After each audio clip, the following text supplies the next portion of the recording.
After 3,125 days of waiting, the long-awaited Five Nights at Freddy's movie is finally here, and I absolutely loved it. Now I won't sit here and tell you guys it was the perfect movie, but as a longtime fan of the franchise, I enjoyed every minute of it. So I'd just like to get straight into the video today and talk all about Five Nights at Freddy's. So let me just let you guys know how this video is going to work real quick. First off, we're going to go through the movie scene by scene and just talk about the overall plot and my thoughts on it. After that, we're going to get into the characters. We're going to talk about Mike, William, everyone that I thought was important to the movie. Third, we're going to get into a few Easter eggs. I'm not going to go over all of the Easter eggs in this movie because there were so many. And last but not least, we're going to talk about the production of this movie. If that all sounds interesting to you, then be sure to stick around because that's what we're here to do today. Anyways, let's just get straight into the plot.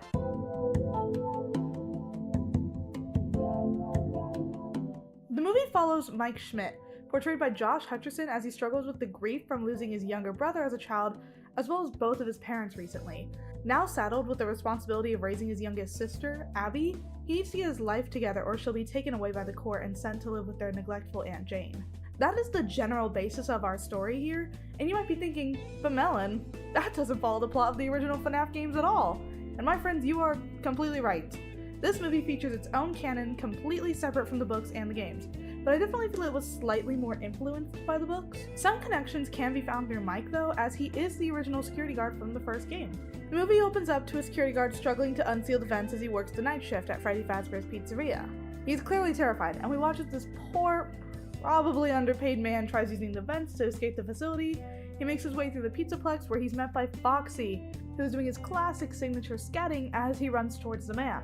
We then cut to him strapped into a saw-like machine where his face is seemingly shredded by razors within a Freddy mask. He tries to escape but simply isn't quick enough to unscrew himself before he meets his gruesome end. We then pan out to the main area of the Pizzaplex before slowly coming in on a drawing of Springtrap with the 5 missing children. Now this leads us directly into the opening of the film, which is amazing and was actually recorded by a choir made up of children. And shout out to those kids. Imagine being able to claim you were the kid that sang in the FNAF movie opening. Absolute legends. The opening is made up of several retro-style pixel cutscenes portraying the original story from the games, this being William Afton donning the famous Springtrap suit and kidnapping 5 children. It's in a similar style to that of the minigames from the original FNAF game as well. Mike's story begins on day 0. We see how Mike starts his typical day and we're introduced to his younger sister Abby. He tries talking to her and coaxing her out of a tent she's hiding out in, but she ignores him. We then cut to Mike sitting at a table with another man where it's revealed that he is currently working as a mall security guard. The man is reading a book titled Dream Theory, most likely a reference to MatPat's famous, but controversial theory on FNAF 4 being a dream. He steps away for a moment to go get some ice cream with the girl working offering him as usual. Now, I believe that we as a fandom need to determine what his usual is.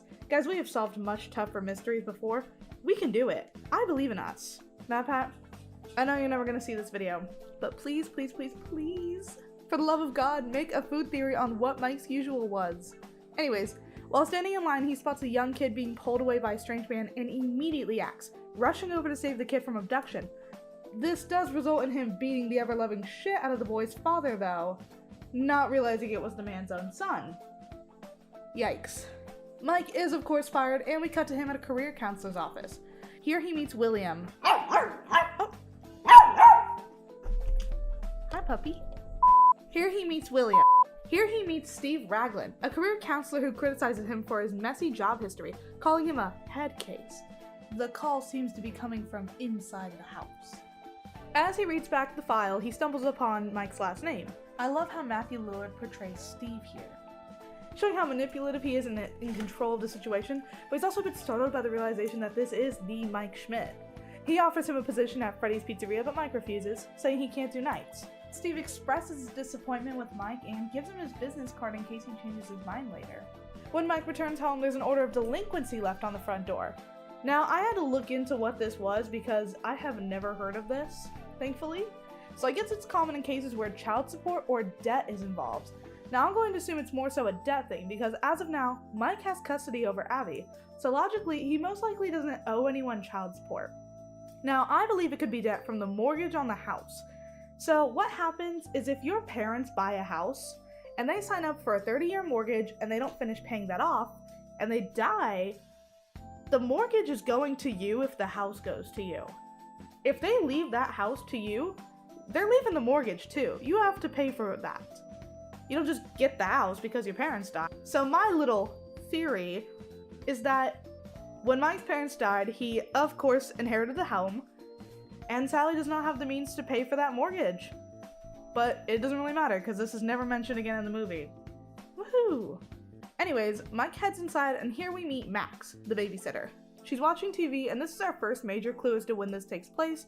Now, I personally grew up in the 2000s. I'm 21 years old and had a big fat box TV. And I'm telling y'all, this takes place in the early 2000s. This and the fact that actually 5 minutes ago, when Mike was in the career counselor's office, there was actually a shot from a security camera that said the exact date in the corner, which was April 6th of 2000. Max is actually watching one of those total scam jewelry shows. There was like a whole South Park episode about these way back. But anyways, she's like, I wish someone would buy me a ring. And on my initial watch, I thought that her and Mike were dating before realizing she was actually just the babysitter. Maybe in another life, my ship will sail. Mike heads back to Abby's room where she's coloring Mike and some of her friends, seemingly imaginary. Mike asks her to come to eat dinner and she refuses. He tries directly pulling the crayon out of her hand and she fusses a bit before it snaps. He sits on the bed and... So Mike gives up and leaves her room, but not before playfully shaming her a bit for not eating dinner. He gets ready for bed, taking some sleeping pills, playing forest noises, and staring up at a poster of Nebraska taped to his ceiling. Once asleep, he opens his eyes and he's in the woods. We follow a young kid who's playing with a little red airplane, and we see this picture-perfect family as they have a fun picnic. The mom spills her drink and steps away to fetch a towel, leaving a younger Mike to watch his little brother, Garrett.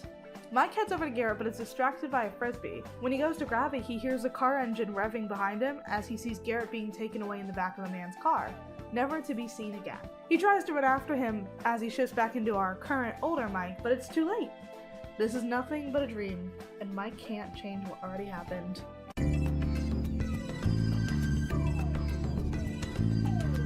We start day one with Mike waking up again before we quickly transition into an elementary school. Mike is in a meeting with Abby's teacher as well as another woman, their Aunt Jane. Aunt Jane belittles Mike, claiming he's unfit to raise Abby and that she should be given full custody, before degrading Abby and calling her mentally ill. The teacher cuts in denying that she's mentally ill, but Jane ignores her. This scene was very important to me as I believe it might imply that Abby is autistic. Abby has already shown several traits commonly found in younger girls with autism, such as taking a bit longer to form verbal responses, getting a bit aggressive when she's not understood, and her own way of expressing herself through her art. I'll go into this a bit more later in the video though. Jane continues to slander Mike, even going as far as to fake cry over the man he hurt the day before at his job. She has her lawyer give Mike an official request to grant her custody over Abby, threatening to take him to court if he doesn't cooperate. We then cut to Mike venting to Abby's teacher a bit, revealing that Jane only cares about the monthly checks from the state. He laments that maybe she's right, and he's not quite fit to take care of Abby, and that she doesn't even care about him. But the teacher denies this, explaining that she's simply expressing her true thoughts and feelings through her drawings. She talks to Air more than she talks to me. I could drop dead tomorrow and she'd be too busy drawing to even notice. You know, pictures hold tremendous power for children. Before we learn to speak, images are the most important tool we have for understanding the world around us. What's real, what matters to us most, these are things children learn to communicate almost exclusively through pictures. Yeah, our pictures mean something. And who is at the center of 9 out of 10 of them? Me. This will be relevant later. The teacher encourages him to get a job so that he can make a good impression if he does have to go to court, and we cut to Abby and Mike back home. He calls Steve Raglan about the job, desperate to make a good impression with the judge. Steve asks Mike if he's had a change of heart after ragging on him for a moment, and this scene was really sweet to me because once again we get to see a really nice moment between Mike and Abby as he turns to Abby and just stares at her for a moment as she's in her own little world in the other room, and immediately says, "How soon can I start?" This just shows how much Mike cares for Abby, and it's one of my favorite scenes of the movie, even if it's a little less exciting and much more of a quiet moment. We cut to Mike driving to Freddy's for his first shift, with William fulfilling the classic phone guy role, giving Mike a bit of context about the place. The only reason they haven't given it the old wrecking ball treatment is the owner is a bit of a... Well, he's kind of a sentimental guy, I guess. Just can't bring himself to let it go yet. Yeah. This line in particular really caught my attention, as it shows how self-aware, yet far gone William seems to be, wallowing a bit in his own issues. Mike sits in the office in front of the cameras as he sifts through them for a moment. He looks around the office, clearly bored, and finds an old training video. We get to see the restaurant back in its prime for a bit as our guide introduces us to the company and what it stands for. She tries to show us the animatronics, but we're instead met with a glitchy mess. Let's introduce you to the stars of the show.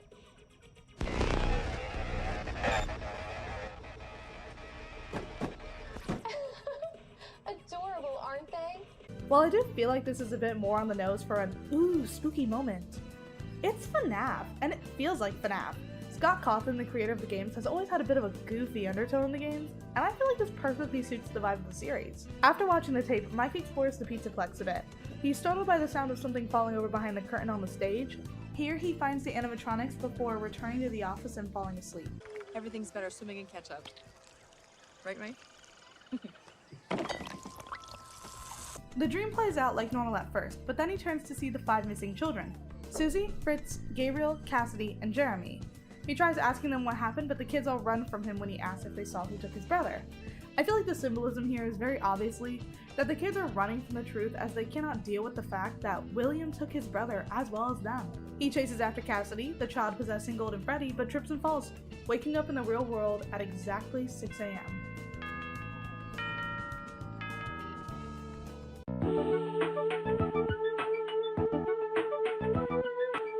Mike returns home and talks to Max briefly, with a bit of playful banter between the two of them as she heads out for the day. He goes to check up on Abby, and we cut to what Max is up to after leaving his house. She's at Sparky's, a small diner where she and her brother Jeff are meeting with Aunt Jane and her lawyer. Their waiter comes out to take their order and...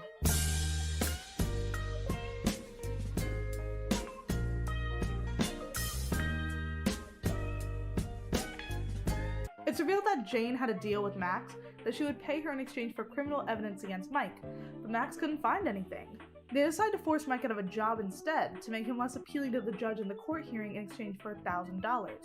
Their plan is to go to Freddy's the next day and basically just f*** the place up so he gets fired. We shift back to Mike, who's getting ready for work. He's taking down his poster of Nebraska from the ceiling of his bedroom so he can bring it into work. If you don't remember, in the beginning of the movie he told his former coworker that he believes in dream theory, which entails using sounds and visuals to bring you back to a specific point in time. This poster is the key visual that he has, so he wants to bring it back to the Pizzaplex with him. Abby comes in wearing his security guard vest and says she's coming to work with him. It's a really cute, silly moment, but Mike obviously says no. She's playful with him for a minute before getting upset and yelling out that she doesn't want to stay here with Max. This makes me wonder what is actually happening when Mike is gone. Is it just because Abby struggles around people she's not too familiar with? Or is it because she's noticed Max turning the place inside and out while trying to find evidence against Mike? Anyways, Mike arrives to see Mike and Abby fighting before Mike shuts her back in her room and leaves with his work vest. I genuinely feel bad for Mike here. Taking care of children takes a lot of patience, and parents have to develop that over time. I can't imagine being thrusted with the responsibility of raising my younger sibling at Mike's age, so I don't really blame him for being frustrated with Abby here. We return to Freddy's where Mike is sleeping once again, but the animatronics are out tonight, specifically Foxy, whose shadow can be seen in the hallway. I actually didn't notice this on my first watch. I think it was on my third watch that I was looking and I was like, wait a minute, that's f***ing Foxy. Everything's better swimming in ketchup. Right, Mike? We return to Mike's dream once again as he chases after Garrett, before once again being met with the 5 missing children. He begs them not to run away this time, asking them to tell him what they saw, but he eventually yells, scaring the children away once again. He runs after Fritz this time, the child possessing Foxy. Fritz defends himself using the hook on his hand to cut Mike's arm before screaming and waking him up. At this point, the animatronics are getting a bit quirky, and Mike has to shut off the power, rebooting the entire system. Okay, I'm adding this in post real quick, but I just noticed there's a singular frame where Foxy's in the doorway. Someone's ringing the doorbell outside though, a police officer who introduces herself as Vanessa. She points out that he's bleeding and slips past him, quite clearly confident and comfortable in this situation. She offers to get the first aid kit for him as well. She actually tells him her full name is Vanessa Shelley. If you've seen the movie already, you know why this is important. If you somehow haven't seen it, what the f*** are you doing here? Mike questions her familiarity with the place a bit, but brushes it off. I think he just has a bit too much on his mind right now, and doesn't have the time to worry about Vanessa. Vanessa leads him out into the dining area of the Pizzaplex as she rags on him a bit. Vanessa has a very playful attitude which stands out quite a bit in this movie. Everyone else we've seen so far has had a generally tame personality, mostly grounded in their real-world issues. Mike is depressed and still grieving the loss of his younger brother, guilt-ridden because he can't find the man who did it. Jane is a cold, calculating woman who's fighting Mike for custody over his sister for a check from the state. Max is most likely down on her luck as well. We can see that she's dissatisfied with life, but it can also be assumed that she's desperate for cash, this being the only reason most people would vandalize an old restaurant. Everyone in this story is miserable or disgruntled in their own way, except for two characters, Abby and Vanessa. Abby is a young child still and represents a sense of innocence that the adults in our stories have lost over time. But Vanessa is one of those adults. In this scene though, we see that Vanessa has maintained some of that whimsical curiosity of a child. Prepare to have your mind blown.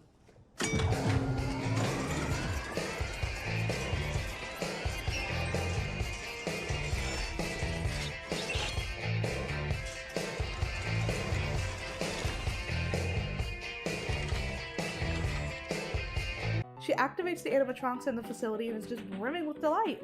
Her actress did a really good job portraying how enchanted she is by these animatronics. I really love her in this movie. Too bad they shut down almost immediately, but yeah. As I was saying, Vanessa has a much more lighthearted vibe compared to everyone else, despite delivering some of the most shocking information throughout the film. The first of this information being why Freddy shut down in the first place. She tells Mike how it shut down after 5 children went missing back in the 80s. Eventually it's 6 a.m. again, and we see Mike lock up before him and Vanessa head out for the night.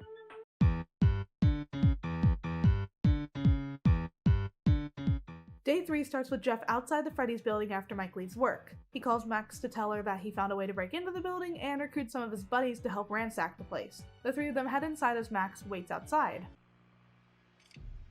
So they're fucked. We cut back to the stage camera and Bonnie is gone. I really like how the animatronics generally follow the same order of attacking as within the original game. The men go around smashing games open, looting coins, and destroying pretty much everything they can. In the kitchen, one of the guys is startled when he hears something moving from within one of the cabinets. There he finds Carl the cupcake inside. But before he can do anything, he's startled by the sound of clanging pots behind him. He turns back to see Carl is gone, and upon turning around once more, Chica's there behind him, holding Carl in her hand. This is a neat little nod to the camera in the kitchen never working, so the player has to rely on sound to know when Chica is present. You would hear the sound of pots clanging together when she was there. Once again, I really love how much they reference the original gameplay when creating these scenes. Carl jumps at the man, devouring his face. One of the other men hears this and comes over to see his friend being mutilated as Chica looks at him menacingly. We cut back to Jeff, who's in the security office. Just before he's about to smash the cameras, he hears his friend screaming and goes to help him. But not before Bonnie gets there first. The man is locked inside of a closet with Bonnie and screams out for help before it suddenly goes silent and Bonnie comes out. Jeff bolts it. Like, dude, get the f*** out of there! He rushes back to the security office, locking himself in to protect himself, but sees Bonnie and Chica releasing Carl into the vents. He's able to hold the vent shut, saving himself, but he's still trapped inside. Once he leaves the office, he heads for the nearest exit, but it's locked.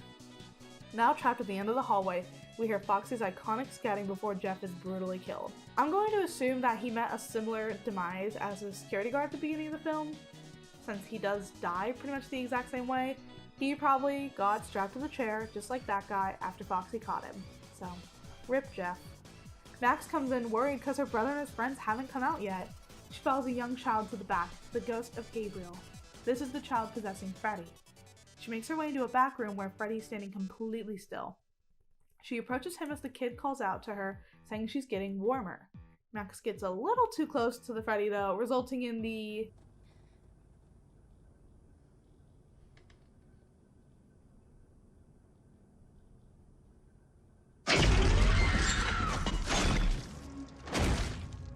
bite of 2000. Yeah, I think you're gonna need a sitter, Mike. We cut back to Mike and Abby as he tries bonding with her by showing her his security badge. He brushes him off though, and he annoyedly tosses it into a junk drawer and leaves. Abby looks around for him before heading up to the drawer herself and looking inside, breaking the drawer and finding the custody papers. Mike rushes out to check on her and see what the commotion is, and the two talk for a moment, with Abby pleading for him to not give her away to Aunt Jane. Mike tries to reassure her that he won't, but is interrupted when Vanessa comes by. She reveals that someone broke into Freddy's and she found sleeping pills in the security office. The two take a walk and Mike tells her about Garrett and his general family situation. We learn that Mike was 12 years old when his little brother Garrett was taken away. His parents eventually had Abby, but his mother died from health issues recently, and their father couldn't deal with the grief, and either took his own life or left them. Mike had to assume custody of Abby and take over as the head of the household after that. He also talks about feeling crazy, but Vanessa reassures him that she's seen real crazy before and this is not it. Vanessa tries to put a positive spin on it, telling him that he still has Abby, but Mike doesn't quite see it that way yet, still being obsessed with finding out who killed Garrett. Also, Vanessa tosses his f***ing sleeping pills into the damn river. What? This girl is foul. I guarantee he doesn't have health insurance given his current situation, and those pills were probably expensive as hell. Shame on you, Vanessa. We cut back to Abby and Mike at home that night, with Mike struggling to get a hold of Max. I wonder why. He gives in and brings Abby to work, and she looks incredibly excited to be going out with him. They head into the place, and it is trashed from that morning. Give me your hand. Good job. Nobody touched me. He is such a good older brother. I love their relationship so much. Oh my god. Mike sets up a small fort for her in the office and heads out into the dining area to clean the whole place up. We see a shot of Mike heading back to the office from Foxy's perspective before Mike falls asleep at his desk again. Someone creeps into the office though, luring Abby out into the pizzaplex. Mike has his headphones in though and doesn't hear this, sleeping right through it. It's here that she meets the animatronics. The tension builds as Foxy approaches her and we shift back to Mike's dream. This time he's calmly speaking with Cassidy, the child possessing Golden Freddy.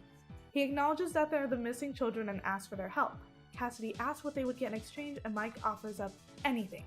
We hear Abby scream in the distance and Mike turns around only to see Cassidy's gone and the only thing left is a drawing of a rabbit in the dirt. Mike wakes up and realizes Abby is gone, hearing her scream down the hall. He rushes out to her and confronts Freddy, who is straight up about to murder him. Abby calms Freddy down and introduces Mike to the animatronics. Mike is obviously freaked out by this, considering they are robots and shouldn't be able to move on their own.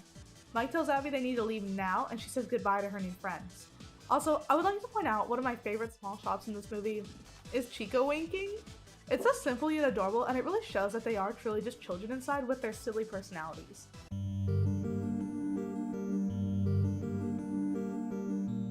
Back home, Mike looks around at Abby's drawing as she sleeps, noticing one of the children he's been seeing in his dreams and revealing who correlates to which animatronic.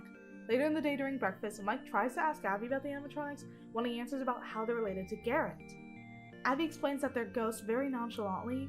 Mike reminds her that they had another brother named Garrett and pulls out a drawing she made of Garrett being taken away. He asks who told her about it and she reveals it was the spirit of Cassidy. She offers to ask him about the man who took Garrett tonight and we head back to Freddy's. There at Freddy's is Vanessa, staring at a collage of drawings on the wall, made by the various children who used to attend this place. The sound of children laughing with joy transitions into screaming as she stares at a particular drawing of a yellow rabbit with 5 children. Abby and Mike come in and Abby rushes over to the animatronics. Vanessa seems a bit uncomfortable with Abby being there initially, but joins them all in their mission to build a fort that they can all fit inside of. This scene was actually very controversial among fans, with some loving it and others hating it. I personally love this scene. I think something we forget is that these are children, probably all under 10 years old if I had to guess. So it makes sense that they would want to build a fort like Abby got to. She probably mentioned the one Mike built her the previous night in the office, and they wanted to try it too. But these things are big and they could be dangerous, so I think we need to lay some ground rules, all right? Vanessa, what do you think? I think we could use the tables for the fort.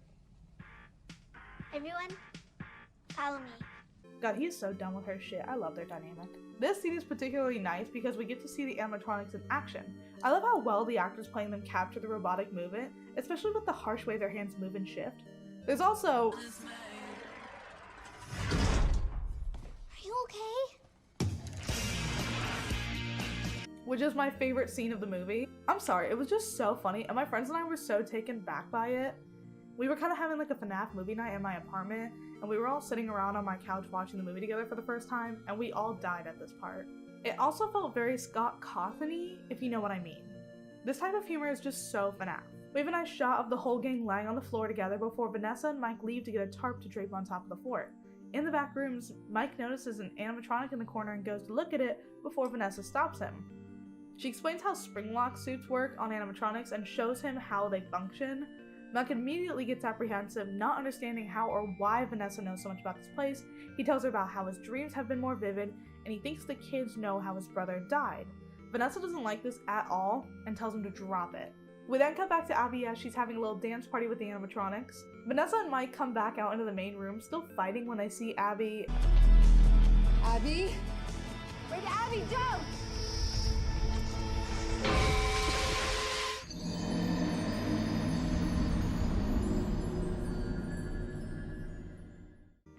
wakes up to Vanessa and Mike comforting her before we shift into the two of them talking outside while Abby waits in the car. You can do whatever you want with your own life, but if you ever bring Abby back here again, I will shoot you. So that fucking happened. Mike gets back in the car and the two head home. Mike then calls someone telling them he needs their help.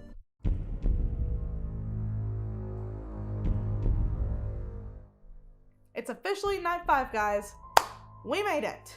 Something really neat about this movie is actually how the story takes place over in 5 nights. I guess that should have been expected, but it's really cool that they follow the time frame so well.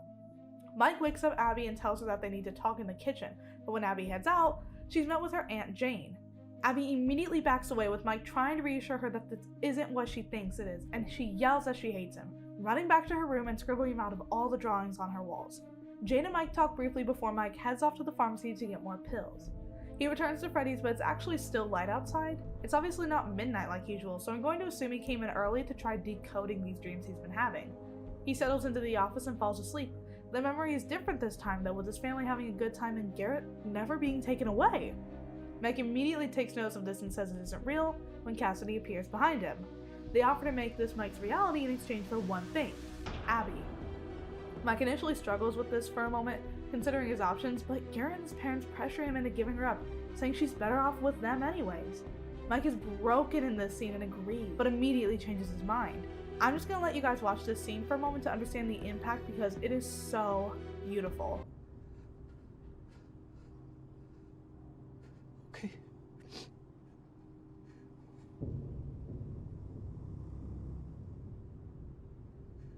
Yes.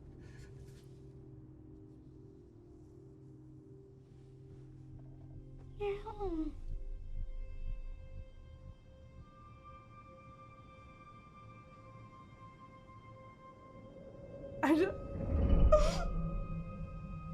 He calls out for the children, but they've disappeared. We see Foxy approaching the office in the real world before 4 of the children attack Mike. Note that the only child not to attack him here is Cassidy. We cut to Mike waking up and he's in the same trap as the original security guard from earlier on in the movie. He narrowly escapes though and discovers the bodies of all of his friends. I'd also like to point out that Max's body appears to be inside of Shadow Freddy, possibly implying that she may be Shadow Freddy in the future movie. Her actress has also been posting a lot of hints at this on her social media, so that's cool. Mike runs out, limping down the hallway towards the same exit that Jeff tried to use, but once again, it's locked. We hear Foxy scatting once again, but just as he's about to kill Mike, the door unlocks.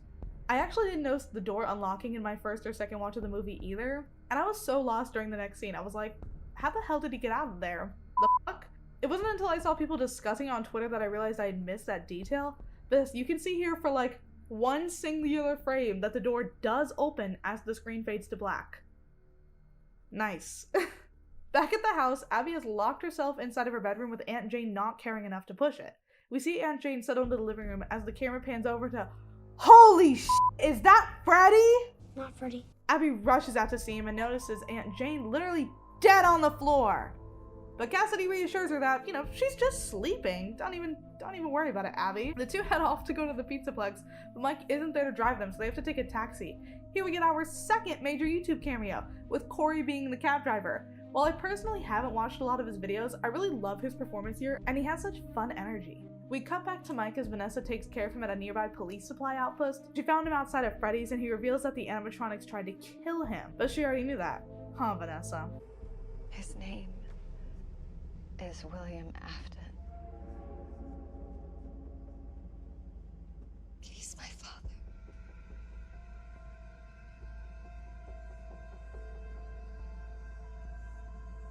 Mike lashes out, upset that she didn't warn him sooner, and reveals that he offered to give them Abby. Vanessa explains that they want to make Abby an animatronic just like them as we cut back to Abby arriving at the Pizzaplex.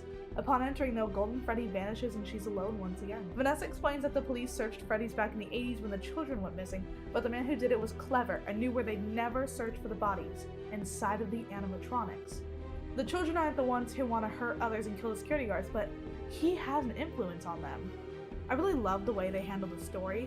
Mike lashes out, angry that she didn't tell him sooner, and we briefly cut back to Freddy's as the animatronics begin performing for Abby again. Cue the banger! Vanessa gives Mike a taser so he can defend himself against the animatronics and tells him she can't come with him, saying she wouldn't be of any use if he's there. At first I thought this might be hinting at a Vanny type situation with her being brainwashed and under his control, like in Security Breach, but I think it's just daddy issues. A lot is going on now, with Mike breaking in through the vents as Chica leads Abby backstage. This scene is genuinely so funny, because Mike is doing such a bad job at sneaking in, and Bonnie is like genuinely tweaking trying to get Freddy's attention. Like, I just love this so much. Mike pours water onto the stage and electrocutes it using the taser, immobilizing both Bonnie and Freddy for a bit. He moves past them and heads backstage where Chica is attempting to forcibly place Abby inside the decommissioned animatronic we saw earlier. Mike makes it back there on time though and tases Chica, narrowly saving Abby. Mike and Abby have a heartfelt moment and begin to leave, but are attacked by Carl. He's just absolutely mauling Mike's leg as we cut to Abby back in the main area. Here we see the cleanest transition in the history of cinema. Mike manages to take out Carl using the taser one last time, but Abby is struggling to avoid Foxy. He slowly makes his way down this row of arcade games, with the aesthetic of the scene being absolutely perfect. The shimmering arcade lights, the ambiance, it all comes together so amazing. I love it so much. Abby then resorts to hiding in the ball pit. We cut back to Mike, who has made his way back out into the main area. But as he calls out for Abby, he's met with the yellow rabbit animatronic he's heard so much about. Abby?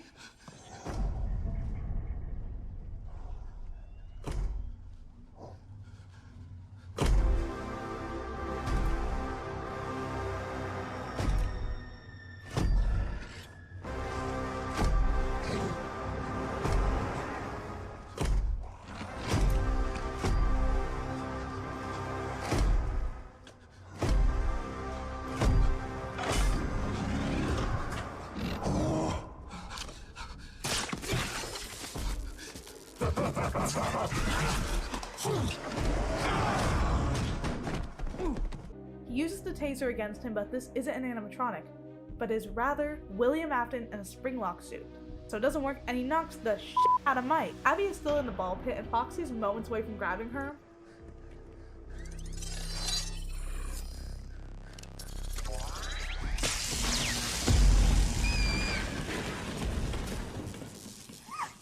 It's okay.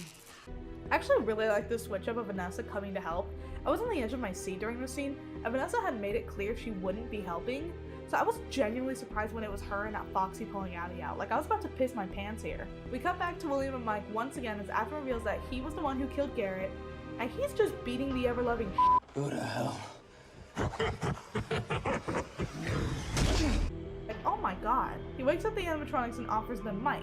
And as Mike lies on the ground, barely conscious, William tells him how much his sister is gonna love it here. Obviously implying he's gonna, murder her. He also does the iconic ghost wife from the original Scream movie, a fun nod to William being played by Matthew Lillard.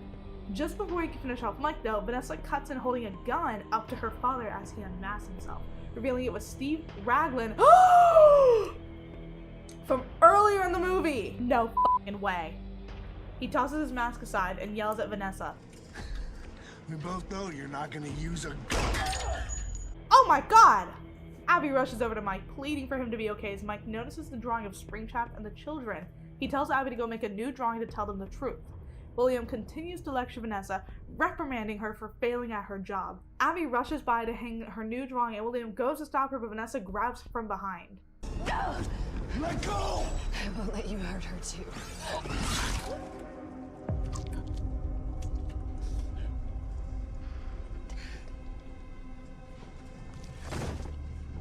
Well, at least she was cool while she lasted. While this is happening, Mike makes his way back to the Pizzaplex to turn on the lights so the children will see the truth. I'm just going to play this scene for y'all because it's so well crafted. I just want you all to see it because my words simply won't do it justice.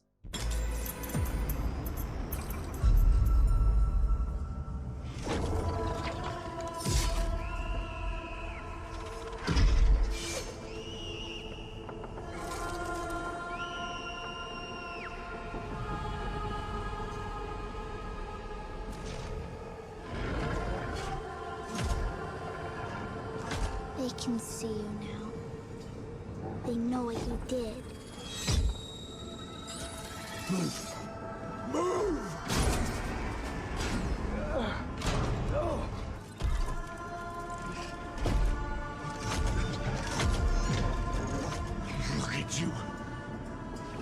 the nasty things that you have become. Look how small you are, how worthless you are. You are wretched, rotten little beast. I made you.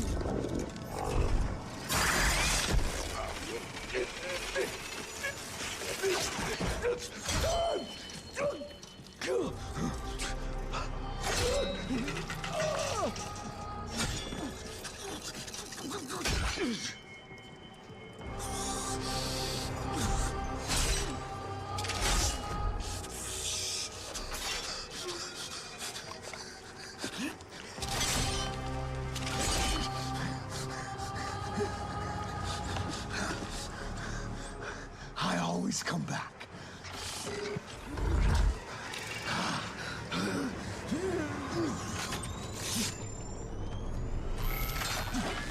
In case you don't understand what just happened, Carl activated the springs locks when he attacked William, and he was fatally wounded. Mike and Abby grab Vanessa as she's dying and carry her out of the pizzaplex as the animatronics drag William to the back rooms. Not those back rooms. We jump forward a bit to see Abby and Mike are both doing better. Abby's teacher praises her recent performance in school and encourages Mike to keep doing whatever he's doing. On their way home from school, the two stop by a hospital where we see Vanessa is now in a coma. He thanks her for everything and encourages her to get better, saying they'll be there for her when she does. Back at home, we see a drawing of all of them from the night they built the fort. Abby laments that the animatronics must be very lonely. Can we visit them sometime?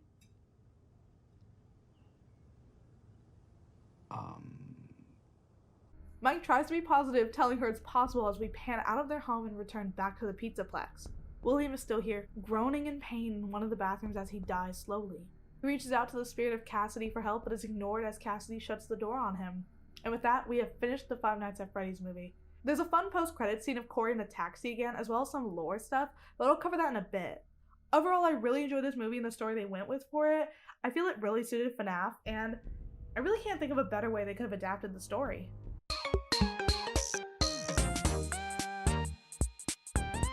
Now let's talk about the characters! Woohoo!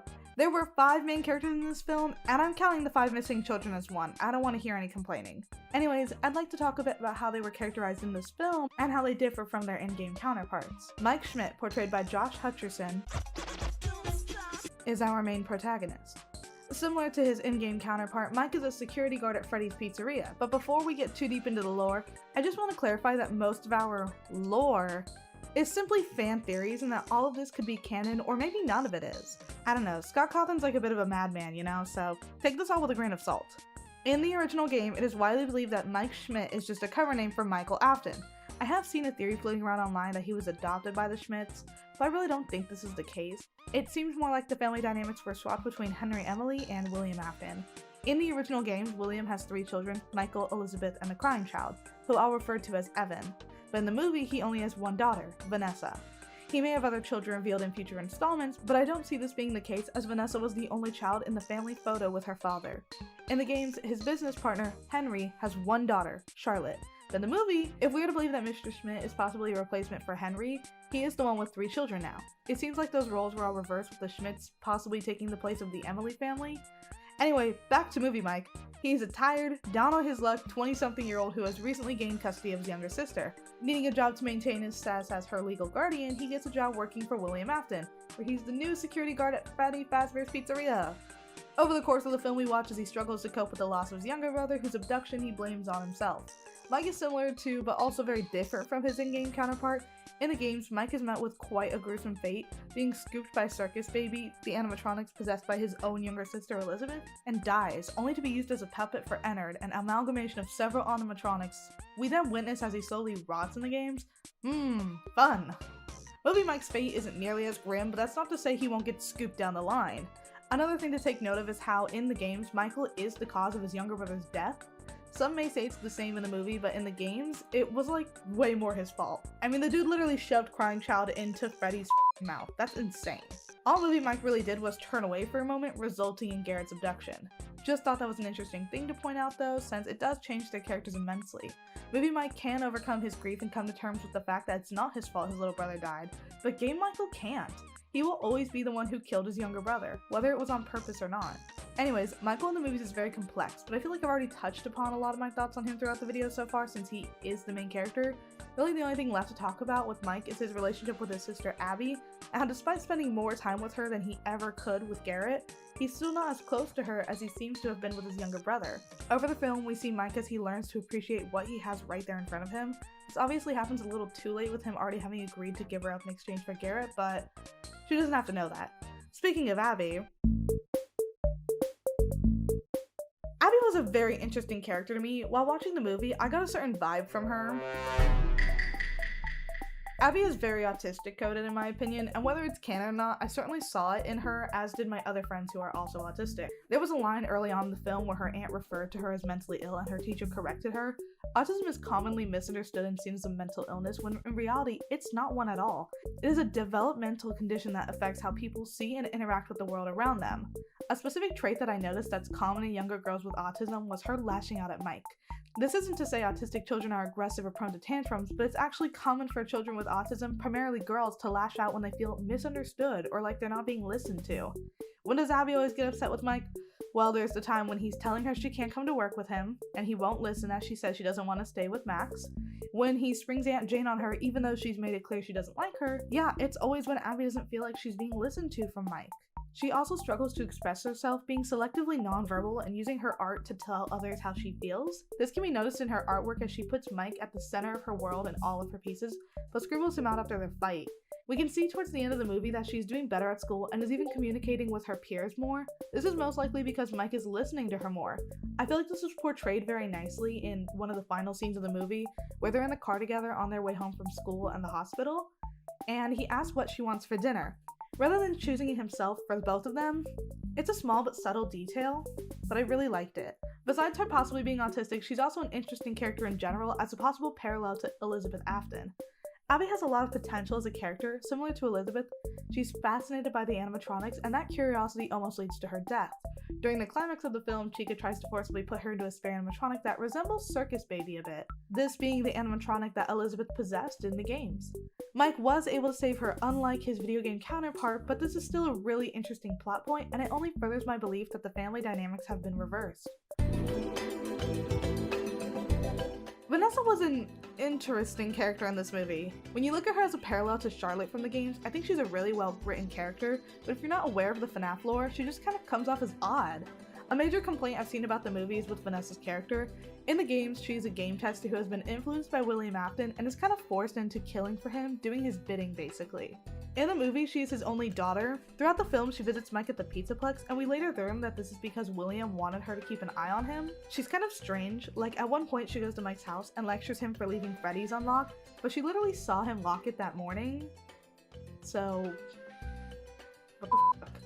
During the same visit, she also throws away his prescribed sleeping pills, and as someone with a prescription that's kind of a bitch to get, I would have jumped in the damn river or something, cause what the fuck? Medicine is expensive. Off, Vanessa. With all the context of the movie, it makes sense as to why she did this. Not wanting Mike to be under the influence of any sort of medicine, not even sleeping pills, when his sister could be present. I will say, I have a family member who takes sleeping pills, and they're pretty strong, and she does not remember what happened after she takes them. If you talk to her after she's taken that pill for the night, she's not gonna remember anything you said or did with her that night. She is gone.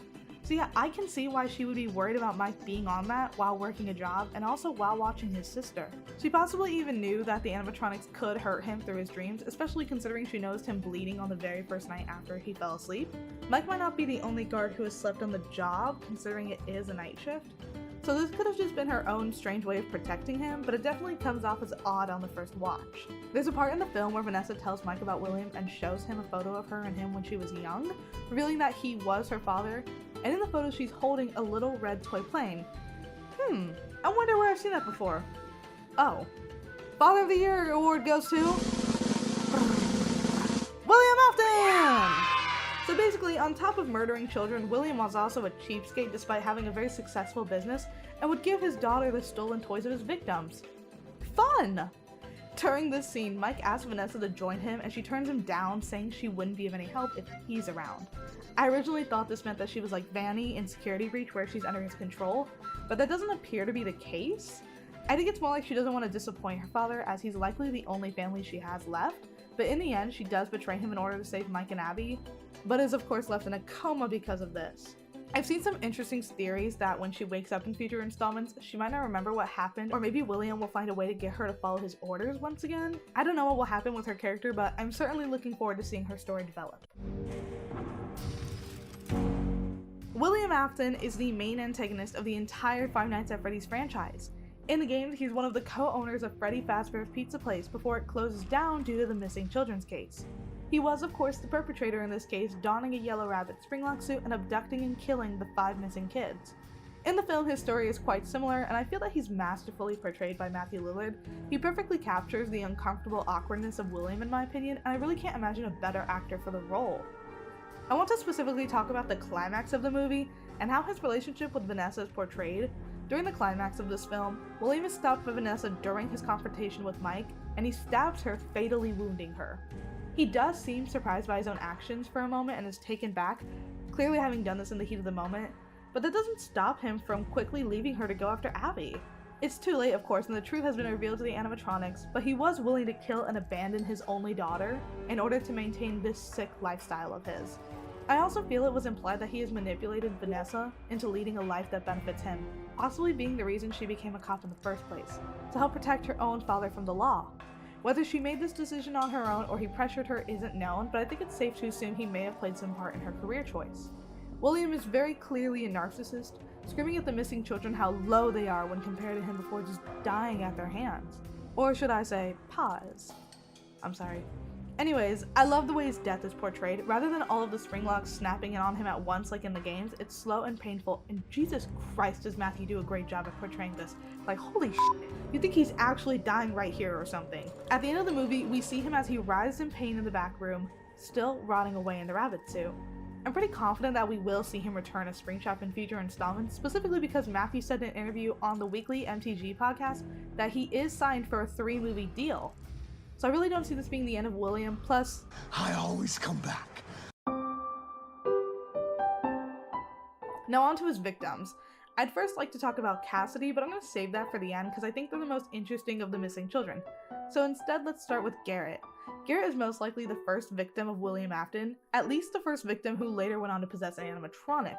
Mike was around 12 years old when his little brother was kidnapped and murdered by William Afton. From what I can find, Mike is estimated to be in his mid to late 20s in the film.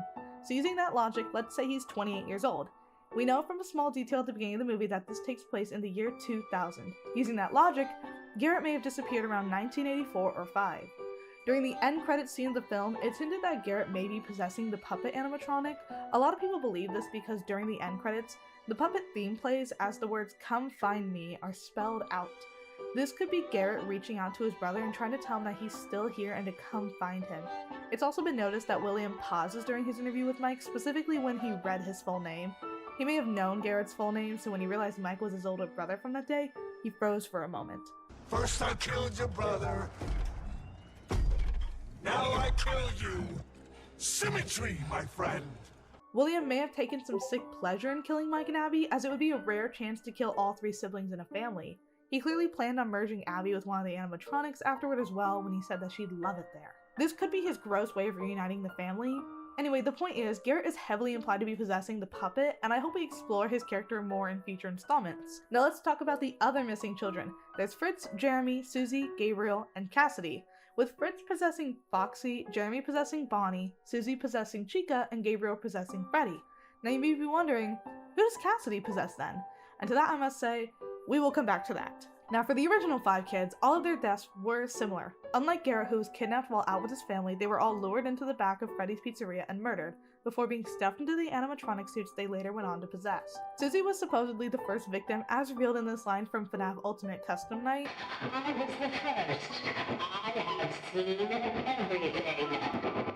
Some people believe that she was lured away with the prospect of finding her missing dog, and that William may have killed her dog as part of the ruse. I have seen theories around the internet that Carl the Cupcake in this film is actually possessed by her dog, and this could explain why it is the least humane out of the group and a bit more animalistic. It could also explain why Chica was never really seen fighting herself. but instead always sent Carl after her victims. This is because Carl has the innate desire to protect her, as she was his owner when they were still alive. Fritz, Gabriel, and Jeremy were also victims of William sometime after Susie and died under similar circumstances to her. Throughout the movie, we can see that these animatronics are still filled with a childlike wonder. They enjoy spending time with Abby and have playful habits. While they can be violent at times, this is explained to us by Vanessa, as she tells us that William has a sort of influence over the children. Despite being victims of William, or as they see him, the Yellow Rabbit, they trust him completely and obey his orders without hesitation. During the final confrontation of the film, Abby reveals to the kids through her artwork that he was actually the one who killed them, and they turn on him. They watch as he gets spring-locked and drag him to the back of the pizzeria. Now this is a bit different from the original games, where William was returning to the pizzeria with the intent of dismantling the suits. After doing so though, he freed their spirits and was chased into the back room of the complex. Here he donned the spring-locked suit in fear, but having sat in the back for so long combined with it being a rainy night, led to the suit malfunctioning and killing him.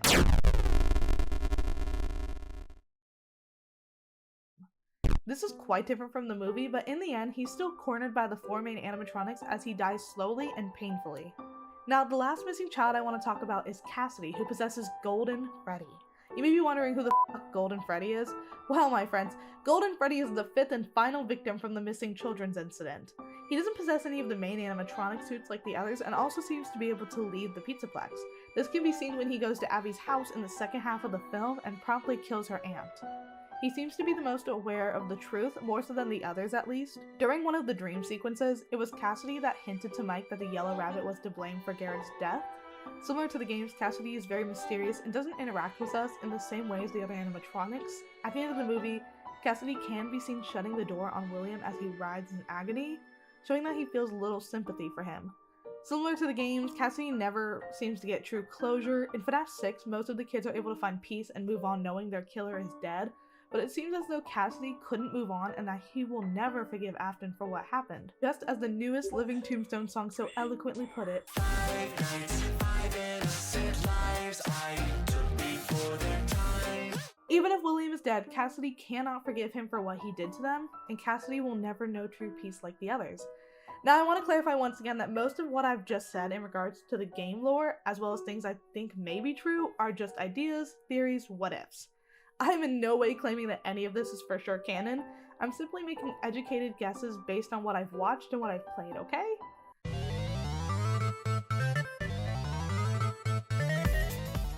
The FNAF movie was clearly made with a lot of love and passion, and those who worked on the movie have stated that it was made specifically with the fans in mind, rather than a general audience, and so of course it was littered with fun Easter eggs. I may have mentioned a few while talking about the plot and the lore of the movie, but I'd like to go over a few of my favorite references real quick. The movie starts with a fun callback to the minigames that appears sometime in the FNAF games, utilizing that same retro Atari art style as the games. Many of the most important details we have regarding the lore took place in these minigames, including the deaths of the 5 missing children. The movie follows a similar storyline with them, showing Afton as he lures back the children and kills them. As I mentioned earlier, Mike has a book titled Dream Theory. This is most likely a reference to the controversial theory Matt had published on Game Theory. The theory is that most of the story takes place in Crying Child's dreams, except for the minigames, which take place in the real world. This was very controversial at the time from what I remember, with dream theories always being unpopular among fans when it comes to most franchises. I have to wonder if someone from the crew was a fan of MatPat, or if they just went through some of his old videos to get a feel for the fandom, or if maybe Scott just told the writers about it and asked them to incorporate it into the plot of the film.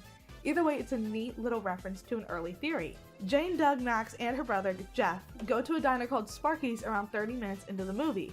They're served by none other than MatPat himself, but that's not the only reference in this scene. The restaurant being titled Sparky's is most likely a reference to Sparky the dog, an animatronic that was rumored to appear in the backstage doorway. There's actually another reference to him as well, where he makes an appearance backstage as one of the decommissioned animatronics. It's very fun that they included him. He's basically the FNAF equivalent to Herobrine from Minecraft. Like I said earlier, Foxy's main method of attacking his victims is by running down a long hallway towards them. This is a reference to his gameplay style in the original games. Foxy would usually stay in the Pirate's Cove, but once he did leave, he was almost guaranteed to be running down the hallway towards the player. You could either shut him out of the office, causing him to slam into the door and draining some of your power, or you could die.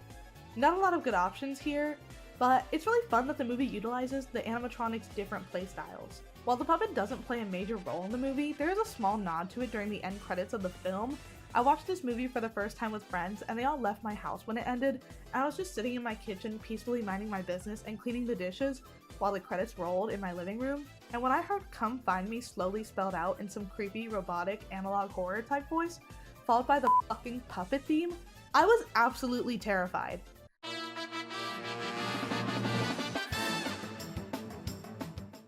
Now, the Five Nights at Freddy's movie is gorgeous, from the set designs to the costuming and of course the animatronics themselves. The movie was made on a $20 million budget and has grossed over $295 million as of writing this, becoming Blumhouse's highest grossing film ever. Congrats to everyone who worked on the film, by the way. I personally loved everything about the look and design of this film, especially everything being done practically. Now, I don't think CGI is bad by any means, but it's really refreshing to see practical effects in movies nowadays, with everything feeling a bit stale lately. CGI is truly amazing, and shout out to all of the hardworking people who are able to bring such creative ideas to life using it, but practical effects just have this certain charm to them that you can't get anywhere else. Similar to how people still find 2D animation charming despite 3D being much more technically advanced. But anyways, today isn't about animation. No, today is about FNAF, so let's get straight into the making of this movie. The FNAF movie was quite a struggle to get off the ground. Announced in April of 2015 under Warner Bros. Pictures, the movie saw numerous roadblocks, to which a delay was announced by Scott Cawthon that they were right back at square one in January of 2017. Later that year, he tweeted this image of a Freddy chair in front of the Blumhouse logo, a studio that produces lots of horror films. I actually went on a hunt to find his Twitter so I could verify this, and in doing so I discovered that he's actually banned from Twitter. Upon further investigation, it seems like he may have been banned earlier this year, but I couldn't find a specific reason as to why. I tried scouring Reddit, but it was mostly speculation there as well, so yeah, f*** you, Elon. Ban Scott? What the hell? After all of this, it was announced that due to the turnaround with Warner Bros., Gil Keenan would no longer be directing it, but instead Chris Columbus would be brought in to direct, also producing it alongside Scott. The following year, in August of 2018, Scott announced that the first draft of the script was completed, and Blumhouse announced that they were hoping to release the movie in 2020. If you've made it this far, you can probably tell that didn't happen. That is because shortly after the original script was scrapped and they began reworking a new one. A year later, in September of 2019, the script was finally finished and they would start filming in spring of 2021. Sadly, during September of 2021, it was once again announced that the script had been scrapped. Again! We didn't hear too much news for a while until March of 2022, when Blum stated that the film was dangerously close and that it may release in 2023, which is obviously what happened. Later that year, it was also announced that Jim Henson's Creature Shops would be doing the animatronics of the film, news that delighted everyone from what I can tell. Announced in the same tweet, Emma Tammy was now the official director, and I have to wonder, why did they replace Chris Columbus? From what I can tell, it seems to be due to creative differences, with Scott not liking the direction Columbus wanted to take the film in, but that is just what I found. Take it with a grain of salt. Anyways, Tammy is now our director, and she is the final director of this film. Woohoo! Over the next year, there was typical promo done of the film, with the cast being revealed and filming finally starting. The trailer finally dropped on June 27th. It was technically leaked in May, but we're gonna pretend that didn't happen. So with the trailer out, all that was left for this movie was the big screens, which happened on October 27th of 2023, a whopping 8 years later. I am so happy that Scott was determined to make this movie because I love it, and this sounds like fucking hell. I have no connections to Hollywood and film or any of that stuff, obviously, so I can only imagine how annoying it is to go through that many studios, dozens of scripts, and 3 different directors. Yikes. Everyone say thank you, Scott. Sadly, there's not a lot of promo from when the trailer dropped to when it was released, due to the SAG-AFTRA strike still being ongoing at the time, but it has officially ended, so congratulations to the actors and actresses who participated. I've been seeing a lot of them posting about the movie now that they can, and it's really adorable. Now, in a movie like FNAF, a major concern for many fans, myself included, was how our favorite animatronics would be brought to life. And I really can't think of a better way they could have done this. Created by Jim Henson, a renowned puppeteer whose work can also be seen in series such as The Muppets or The Dark Crystal, the animatronics in this film are absolutely stunning. The textures, the colors, the way they move, a few details that the director Tammy particularly liked was how sharp and crisp Foxy's designs were, as well as the little detail of the feathers atop of Chica's head moving ever so slightly. I just want to say props to all of the people who crafted them, as well as the actors who portrayed them so well in the film. They all did a truly amazing job. In an interview with IO9, director Tammy said, "Working with Jim Henson's company to make them come to life was absolutely incredible, and they ensured that there was a uniqueness and soulful quality to them. Each of the characters have such personality, and of course they do in the game too, but bringing them to life is a three-dimensional way was always going to be a little different. So it was the perfect match to collaborate with them on the characters. I'm so happy that they chose to go this route rather than doing them through CGI. As I said earlier, nothing against CGI, I just personally prefer practical effects. Overall, I think the film turned out beautifully, with the sets of the Pizzaplex being better than I ever could have imagined, all of the costuming being crafted with such love and attention to detail, and just everything under the sun coming together in a neat little ribbon. By the way, quick note, I'm adding this after recording everything, but Five Nights at Freddy's 2 was announced with Emma Tammy returning as the director while I was working on this video, so yay, look forward to that! Overall, I love this movie. I thought it was a brilliant adaptation of a franchise I love so much, and I hope we see more from the team who worked on it in the future. If you guys made it this far and enjoyed the video, consider liking the video or even subscribing. I really appreciate it. Anyways, I hope you all have a wonderful day or night, and if you're watching this just before bed, sleep tight. Bye!